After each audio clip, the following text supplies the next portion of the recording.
everybody. Good morning. All right, good afternoon. I know I said yesterday that we were going to start at 10, but Peter and I decided to go have brunch first. So, sorry. You got to watch an amazing demonstration in the meantime, which is probably more interesting than listening to me babble all morning anyway. Josh and Neil's demo was exactly. Josh awesome. and Neil did a Popeye demo. That's what you just saw. They're going to come pop over in a minute and show us up close. Absolutely great. It's pretty great. Yeah. But I'm so excited to have you here today. Thank you so much for coming. Thank you. Here's the first of our SNL alum makeup artists. Oh, I'm the first one. You're the first one. Okay, cool. Yep. First guy of the day. Okay, good. But I've had the pleasure of working with you in the past on Oz the Great and Powerful. We had 50 makeup people on that. Right. So it was a crew. Let me tell you. Biggest show I've ever shot worked in Detroit. on. Was that the biggest? Well, yeah, in terms of manpower, yeah. Right. SNL was only, we had maybe at any given time between 9 and 12, depending on, because each cast member had a makeup, hair, and wardrobe person assigned to them. So there were 3 people per cast member. But yeah, Oz was, Oz was, but what fun. I mean, the makeup artists and hairstylists that were on Oz was like living legends. I mean, it was just an insane crew. When Howard and I sat down to department head the show together, or the special makeup, Vivian Baker took care of the, I guess, straight makeup, for lack of a better word. We sat down with our list, our wish list. If we could get people to work, who would you want? So we sat down and we wrote, all the names. We wrote them all down. I said, hoping that, well, they'll probably be busy because they're all great, and people that are really good are always working. Well, to our surprise, or most of them, almost all of them, were available. So we were just beside ourselves. We were so happy that we got all these great guys and gals to work on the show, so we were pretty lucky. I mean, it was literally like every other station was an Academy nominee, winner. I mean, Leonard Engelman, the vice president of the Academy of Motion Picture Arts and Sciences, came in to was running background and, like, it was one of those dream jobs, and just sitting and hanging with those guys and talking about learning all that. In fact, at one point we had. We put up a wall in the makeup room, this huge space, and they were pictures of all the guys from the day, 25, 30 years ago. We hung them up on the wall, and some of the younger people came in and were looking at it, and a lot of them didn't realize some of the work that these guys had done. Like Craig Reardon painted E.T. He painted the puppet, the A.T. puppet, and a lot of people didn't know that. So things like that. Kenny Diaz worked on The Thing with Rob Bottin. So there was that whole wall, and whatever. So we had fun with that. It was a dream team. It'll never be like that again. It really was. But you have done so many things in your career. I know you started back in the '80s as a staff makeup artist for NBC. I was fortunate enough to get one of the last network apprenticeships. When I became interested in makeup later on in life, I did it as a hobby. I became fascinated with it. You had a different day job? Well, I was working as, I went to school and college for nutrition, dietary sciences, and I had gotten a job at New York University working in one of the cafeterias and running the cafeteria or whatever. And I found that I didn't like it. But when I was in college just studying courses, I always went into the film section. They had Brooklyn College, I graduated Brooklyn College. They had a really great film section and lots of great books. And I happened on Corsan's book on makeup. At that time, I think it was maybe the 3rd edition. Now I think they're up to like the 12th or whatever. And I thought what a fascinating book, because I always loved art. I always loved film. My dad was a big film buff. He had books on silent film and movies going up to the 50s. And I, at a young age, I knew who Lon Chaney was, I knew who Lillian Gish was, I knew who Douglas Fairbanks, Harold Lloyd, Laurel and Hardy, from looking at these books at 8 years old. I would look at my dad's film books. And there was a chapter on Lon Chaney, and it was all his makeups, and I really I knew who Lon Chaney was. And of course, reading Famous Monsters, I knew who Dick Smith was and Bill Tuttle. So I was familiar with these people at a young age. Anyway, I kind of put that on the side because it was just an interest that I had, but I never thought I would actually do anything with it. Make a career out of it. So of course, life gets in the way, and I went to college, went to school, went to college. But I came upon Corsand's book, and it kind of rekindled an interest in it, only because how fascinating this was, because I loved art. I always drew and painted. At one time when I was a teenager, I thought I would become a commercial artist. I took art correspondence courses. But I came upon the section where Dick Smith was doing the Little Big Man makeup. And there was a very thorough chapter on that, and it showed Dick sculpting it and making the molds and doing it. And I just fell in love. I fell in love again. I just thought, wow, this is fantastic. So I started doing it, and as fate would have it, where I was working at New York University, SNL, Saturday Night Live, had started in '75, and this was maybe '79, '80. They were using they were filming on the street right outside where I worked. And of course I was watching them, and I saw the makeup artist. Her name was Margaret Nussbaum. I became friends with her later on. She was doing makeup on Gilbert Gottfried. She was just doing some little something, and I was watching that, and I looked at her and looked what she was doing, and I said, that's what I want to do. I want to do that. So, cut to, I was fortunate enough at one point to, I started corresponding with Dick Smith. As many people get their start. As many people did. Now this is back in 1980, where there were only a handful of guys, and maybe one or two girls, Jennifer being one, Jennifer Aspinall, who you'll talk to later. There weren't a lot of people in New York doing special makeup. Right. There were a lot of makeup artists, of course. So I started corresponding with Dick, and I looked his name up, and I got the number from the union, and I got his number, and I called him. I was petrified to call him. I bet you were. But I did. I got up the nerve. You won't believe how many people have said that they called Dick like this, and he contacted them back. You know? And he picked up the phone. Right. And it was him. Right. And I told him who I was. I was very nervous. I introduced myself, and he said, "Oh yeah, absolutely. If please, by all means, send me some pictures of your work." Now this is 1980. There weren't a lot of people doing that, but nevertheless, I sent him pictures of some of the things that I did. And within a week, I had gotten a response, and I remember getting the letter. I still have the letter in my file. Oh, that's so sweet. And he was I was nervous to open it because Dick had a reputation of being very blunt.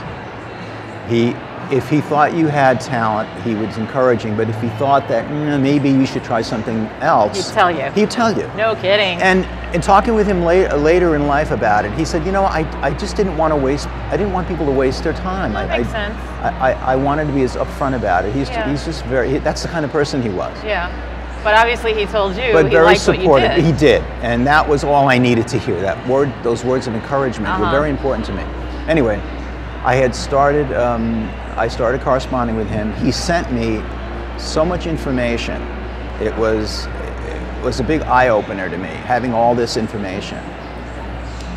So as luck would have it, and as fate would have it, he called me and asked me. Now I had just gotten the NBC apprenticeship. I had got one of the last network apprenticeships. I tried for the ABC apprenticeship. I didn't get it. Luckily, I didn't get it because it was one of those happy.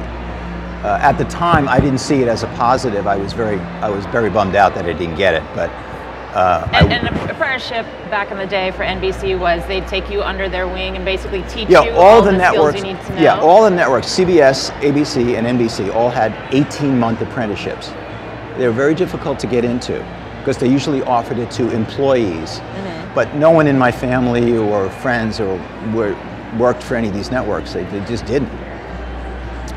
But I was persistent, and I was persistent with the union.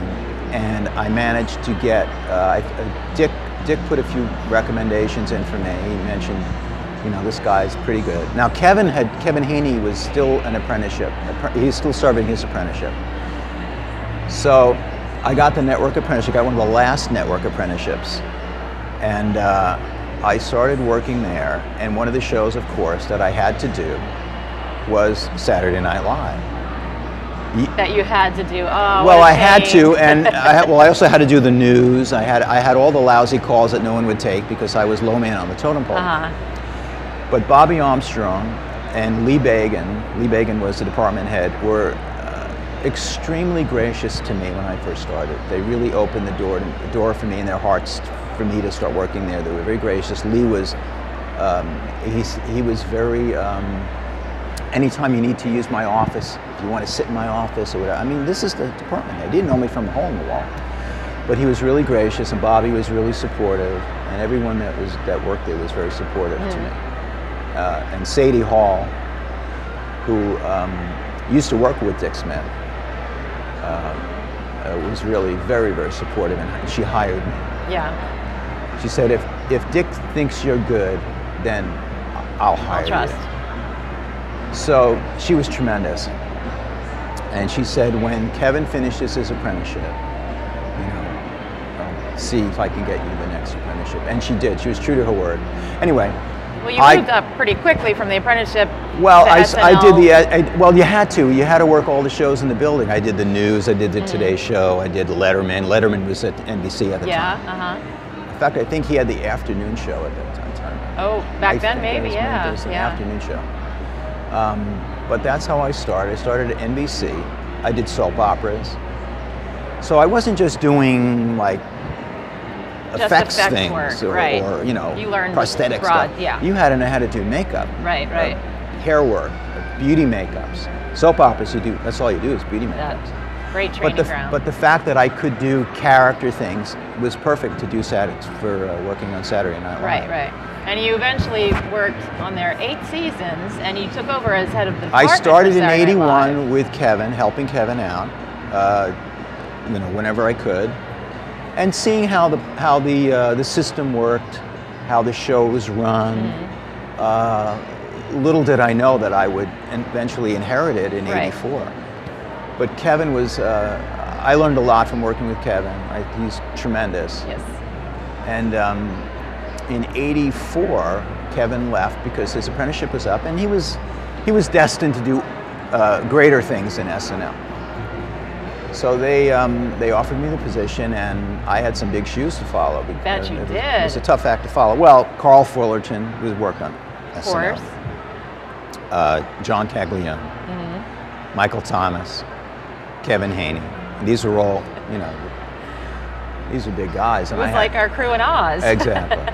So it was a great experience, and they had just changed the cast over.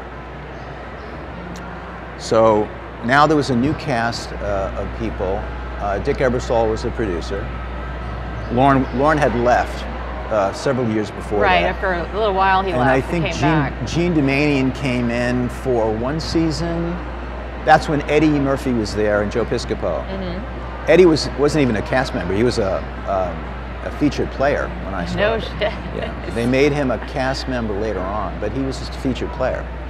But he was the obvious breakout guy, the obvious star. And Joe Piscopo. Joe and Eddie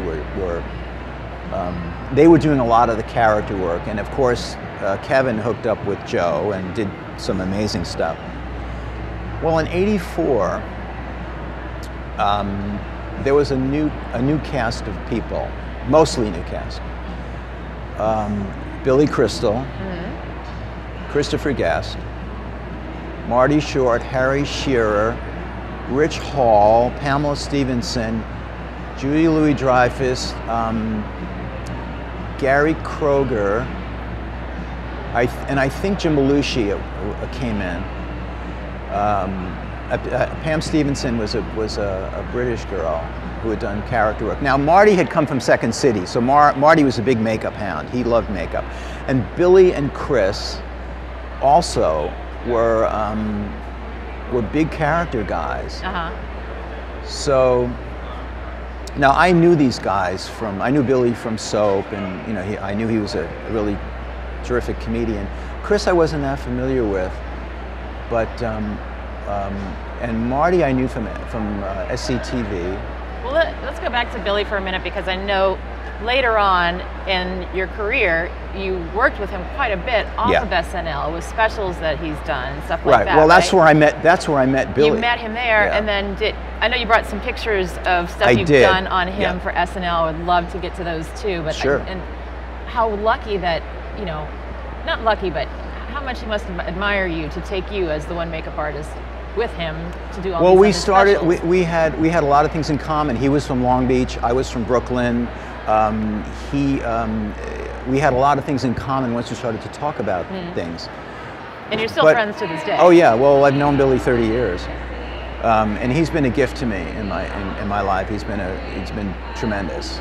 He's a wonderful guy, and we met on SNL, and he said he and Chris and the other cast members, they always had these characters they wanted to do, and. So they would come to me with a picture or whatever and say, I want to look like this guy. Can you make me look like this person? And I'd say, okay, you know, I guess so. You know, and I remember the format of the show, you had very little time to do anything. We had only maybe days, 2 or 3 days to put things together. And then what about application time? How long do you have to do Well, that? then again, application. So you really couldn't really do anything very complicated. It all had to be honed down, pared down to fit the format of the show. You couldn't do complicated makeups. But Chris and Billy understood the process and what was involved to make this stuff. Great. Yeah. They realized you just didn't buy it or take it out of a box and put it on. You had to make it. Yeah. So with that understanding, they would approach me and give me a heads up and say, listen, we're thinking about doing a makeup, and well, we want to let you know like a week in advance or whatever, which still is not a lot of time. But they had an idea for these 2 characters they wanted to do, these 2 black ball players that was based on a documentary called Only the Ball Was White, and it was about the Negro Baseball League. At the time, it was called the Negro Baseball League. But they did a parody of it, and they wanted to play these 2 black baseball players. So I had very little time to get it together, but I brought in a friend of mine, Richie Alonso, who's another talented makeup guy who started in New York. Richie was my secret weapon. I would bring Richie in whenever I needed help. I love that. So I brought Richie in, and together we worked on it. I did all the sculptures, and then we broke them down, and Richie and I helped make the molds, and we did the application together. But we have a picture of it, right? That's Billy and Chris as these 2 baseball players. Billy is somewhat recognizable. But Chris is totally unrecognizable. Absolutely, would never guess that was Christopher Guest. Yeah, millionaire. That's good. So we did this little film. It was a film piece that we did, and it turned out to be one of the little highlights of the show for me to do that makeup on them. And now, tell me what you did. A lot of the times, I know when you're trying to change, you know, Caucasian skin over to African American skin, that you need to put a base tone underneath. Well, we just like either a blue base underneath. We just started using packs at the time. Dick had just. I worked with Dick on a film where he came up with packs. So I remember Dick had given me all of the formulas for all the colors, and I was mixing up all his colors for him based on his formulas for this movie. So PAX was, we had just started using it to paint foam rubber. So this was a perfect opportunity to use his PAX formula. So that's what? They're completely covered in rubber. I mean, it's all complete facial appliances. And we used PAX makeup to cover that. Yeah. Beautiful work. Thank you. Amazing. What else you got picture-wise? Well, let's see. I think I could scroll through. That is, that's Phil Hartman. Now, after Billy and Chris were only on the show for 1 season, and they left. And then another cast came in, and Phil Hartman was one of the cast members on that, and I took care of Phil. And that's a Beauty and the Beast makeup that I did on him from a stock appliance that I had sculpted for something else. You wind up building up a library of molds and characters and rubber pieces during SNL. Yeah, and sometimes you mix and match, and hey, maybe I can use this for that or this for that. Well, that's something else that I had done for something else that I never used. But they came to me and said, we're going to do a Beauty and the Beast makeup. What do you have? So I happen to have that. So we threw that on Phil, and it worked. And we had a wig. Absolutely unrecognizable as well. Let's see, I have some more stuff. That's Chris, for another character that he did called Chip Dementabella, who was his choreographer, kind of a wacky choreographer guy. And that's a ball cap, a beard, and a wig. Now, how do you do ball caps in SNL? Because they always look great, but are you using foam ones? Because no, those are plastic caps. They're plastic? And you don't have the time to do that. Well, you have 6 minutes to do a ball cap. How do you do a ball cap in 6 minutes? You just figure out shortcuts, and you develop a shorthand in doing makeups, which is another challenge that another skill set that you develop on that show. And it really that show tempers you in the sense that you develop a tremendous amount of confidence and a skill set that you wouldn't normally get anywhere else, because you only have a limited amount of time. Mm-hmm. And I fortunately had, it's my name on the credit, but there are 10 other people there that made me look very good every week. So they were all very special because they could do that kind of stuff. And multiple people would work on one person at a time. Yes, to get it done. We had, like I said earlier, we had a makeup, hair, and wardrobe person on each per actor, and sometimes you double up. And it all had to be very carefully choreographed where you were going to make these changes. Yeah. And you develop shorthands, how to put a ball cap on. We'd pre-color it.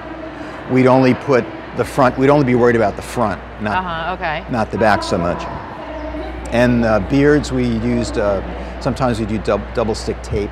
I've seen that, where they've fallen off, which makes it even funnier. Yeah, well, it was a comedy show, so it didn't have to look super critical. And we weren't shooting high def back then, it was videotape. Right. So video was very forgiving in terms of color and whatnot. So we got to get away with a lot on videotape, but you couldn't do now. And if you mess up, like I said, it's satirical, so well, it's fortunately, funny, we never really... I know you don't want to mess up. Yeah, we know you don't want to mess up. You want to do the best work you can. You want to do a really good ball cap.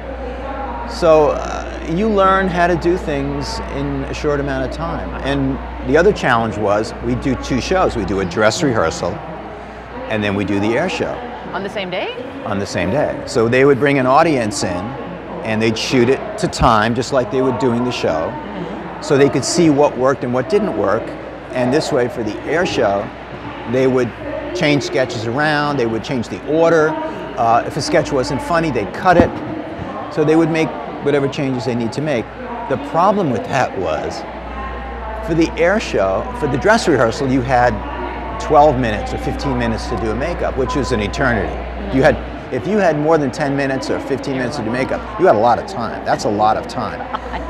The problem was, when they would do the air show, sometimes the order would be changed, and now you only have 6 minutes or 8 minutes to do a makeup that you had 15 minutes to do for the dress. So I'd have to go up and plead my case, we can't do it, we can't, whatever. But sometimes they would let us make the change, and sometimes they would say, sorry, we can't change it. You got to do it, you have to do it. And we would find a way to do it. So that was the challenge every week to make it work. So that was beautiful. That was one of the makeups I did on Chris. That's Billy, that's me taking the photo. That's Billy in the HE makeup room. That's a character he did, Lou Goldman. He was this cranky old weather guy, and that was the character that Billy did. That was a nose and a wig. Again, the makeups were basically limited to small things. Unless we were doing a film piece and we had a little more time, most of the makeups were and I imagine you pre-painted everything. We pre-painted a lot of it, yeah. But you learn how to do makeup quickly. Obviously. Yeah, so that's that. Let's see. Oh, this is a perfect example of what I was talking about. On the right is an actor named Maurice Schrag. He was a New York character actor. And the boys, Billy and Chris, saw him he worked on one of the, he was used as an extra in one of the film pieces. And Billy and Chris saw him and thought, what an interesting man, what an interesting face he had. He had a terrific character face. We're thinking about doing a piece, and we'd like to use him as a reference. So this is one of those, make me look like this person. Make me look like this guy. So I did what I could to make them look like that. You sure succeeded. So, you succeeded. And they do that to me all the time. You know, can you make me look like this guy? So I'd have to figure out how to put a face on him. So that was another example of what they used to do. Let's see. Oop. Let's see if I can turn that. Oh, there we go. That's Billy as a transvestite lounge singer named Penny Lane. Roy Scheider was the guest host, and Roy played a businessman on like a business trip, and he stumbles into this bar after hours, and there's Billy as this little this lounge singer, and Roy's kind of coming on to her, but he doesn't realize that it's a guy. So it was this little sketch. It was cute. It was very sweet, and Billy played this lounge singer called Penny Lane, and Billy has one of those interesting faces. He has very refined features. All of his features are very well proportioned. So when you do a makeup on him, if you augment one of his features, it takes on an interesting interesting look, and it's perfect for doing female characters because he doesn't have a very large nose and he doesn't have a very large chin to speak of. He's just well proportioned. Yeah. He's a very good-looking guy, and to turn him into the woman. I wasn't fighting like a huge jawline or a large nose or whatever. So that was very helpful in making the character. That's me taking the picture. The girl behind him is Gloria Rivera. She was the hairstylist, one of the department head hairstylists. Gloria's no longer with us. That's Michael Kristen in the back. He was another hairstylist, and that's Ben, the dresser. And we're getting him ready backstage. That's the 8G makeup room. That's Phil Hartman as a robot. Incredible. The XG7000 robot. I love that sculpt. And that was one of the things that I literally had a day and a half to come up with. They come up with an idea for a character, and they expect you to do it in a short amount of time. So Stan Winston had done these beautiful makeups on a movie called Heartbeats with Andy Kaufman and Bernadette Peters. They played robots. And Stan did a very interesting thing. He used gelatin appliances, but he mixed in a pearlescent metallic, like a powder into the gelatin. So when he cast the pieces out, they had a metallic quality to it. And I thought, well, that would be perfect to do that technique on this makeup. So I basically sculpted a one-piece face appliance for Phil, and then made a polyfoam wig, sculpted a wig, and then added the powder into it, and came up with this look. So that's an intrinsic color. It's an intrinsic color, and then I added a few little colors. It doesn't look like that. I mean, it looks, flawless. Yeah, well, that was a Stan Winston technique that Stan had devised and come up with. So I used it on the show, and it was pretty effective. And that's an example of where you really didn't have to paint too much. You just had it already, you had to glue it on, let him go. But the show really forced you to come up and think about how am I going to do this and how am I going to do that. It was just that type of a show. It has to be done. Oh, these are three. Reagan was popular back then. So of course, he didn't escape SNL. So I did 3 Reagan makeups on 3 different actors who had hosted the show. Well, actually, that's Phil Hartman on the top. Robin Williams came to host, and that's Harry Shearer on the bottom. Phil and Robin are just paint makeups and a wig. They just paint, highlight, and shadow. Whoa. Harry wanted to go a little bit more. He wanted to expand it a little more, so he has some pieces on, because I had a little more time to do that. But for Robin, that was the cold opening, and Robin played Reagan for the cold opening, so we really couldn't do anything too complex. So that's just a paint makeup I did on them. That's another shot. Beautiful. That's Billy as Sammy Davis, and totally remember that. Jesse Jackson. Yeah, Sammy was another challenge. And that's the crew. That's the 8G makeup crew. That's myself. Look at you back there. And so that's let's see, on the bottom, that's Michael Thomas, who is no longer with us. Michael was just a wonderful guy, a great soul, and a great makeup artist. Catherine Gordon, hairdresser. Deborah Harbin, hairdresser. Michael Adati, who's another terrific makeup artist. He's based out of here in New York. John Quaglia next to me, a hairdresser, and Michael Kristen, a hairdresser. And that's the 8G makeup room. We had an 8G makeup room, and then we had the 8H makeup room, which was the larger room where the band got ready and the guest host got ready. And Bobby Armstrong, who was the department head of the show, that's where she was based out of. And I was based out of the 8G makeup room, which was a little smaller room, but that's where we had all, I used to call it the fun room because that's where we got to do all the fun makeups and stuff, all the quick changes and all the character things.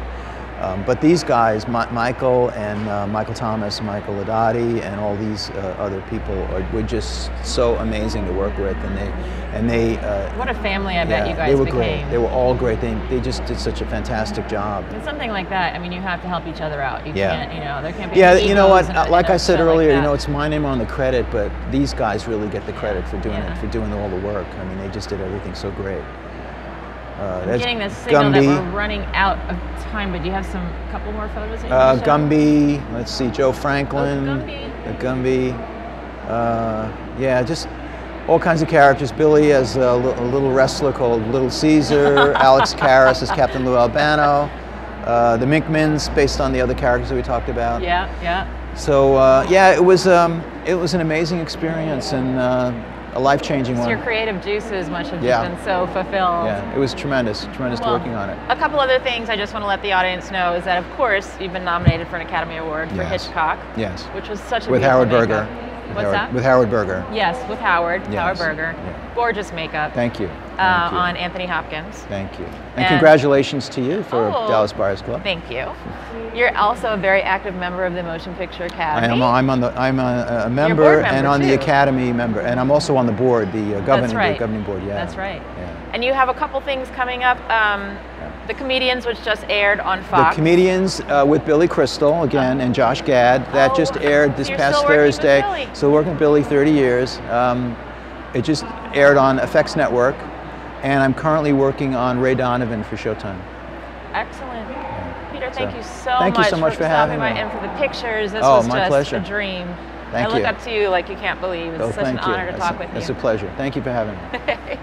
That's Peter Montagna, guys. We'll be right back. You never know who's going to pop in to see us, but a lot of SNL alums. So come back right on IMATS.net in a minute.